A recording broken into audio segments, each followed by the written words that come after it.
সুপ্রিয় বন্ধুরা, ডাকি ভোলা চ্যানেলে তোমাদেরকে স্বাগতম।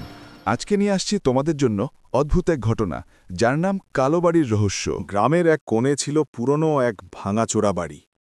সবাই তাকে বলতো কালো বাড়ি। কেউ কখনো সেখানে যায় না। বলা হয় রাতে ভেতর থেকে মেয়েদের কান্নার শব্দ শোনা যায়।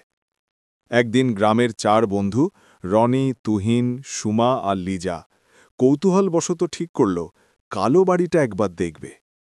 তারা ভাবল এমন কিছু নেই মানুষই গুজব ছড়াচ্ছে। কিন্তু তারা জানত না ওই বাড়ির ভেতরে কিছু আছে যা বাইরের লোককে একবার ডেকে নিলে আর সহজে ছেড়ে দেয় না। রাতের বেলা 4 বন্ধু কালো বাড়ির সামনে গিয়ে দাঁড়াল। বাড়িটার জানালাগুলো ভাঙা, দেয়ালে লতাপাতা জড়িয়ে আছে, হাওয়ায় দরজাটা কেঁপে কেঁপে কড়কড় শব্দ করছে। তুহিন সাহস করে দরজাটা ঠেলল। ধীরে ধীরে কড়মড় করে খুলে গেল। এত ধুলো, মনে হলো বহু বছর কেউ পা দেয়নি।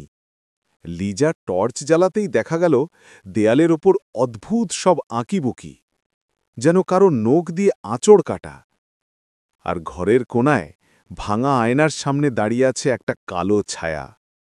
ছায়াটা ধীরে ধীরে নড়ল, কিন্তু আশ্চর্যের ব্যাপার হল 4 জনের কেউ নড়াচড়া করছে না।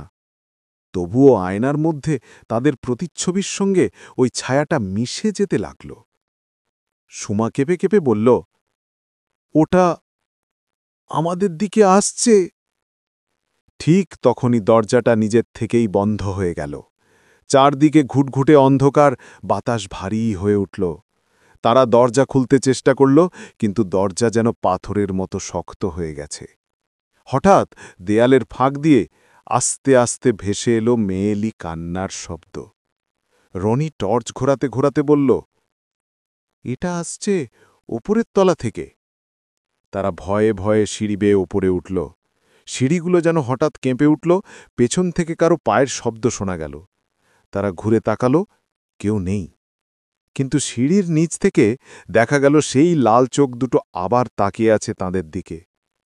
ওপরে গিয়ে তারা দেখল মেঝেতে ছেঁড়া কাপড় পড়ে আছে, আর দেয়ালে লেখা, যে ঢোকে সে আর বের হতে পারে না।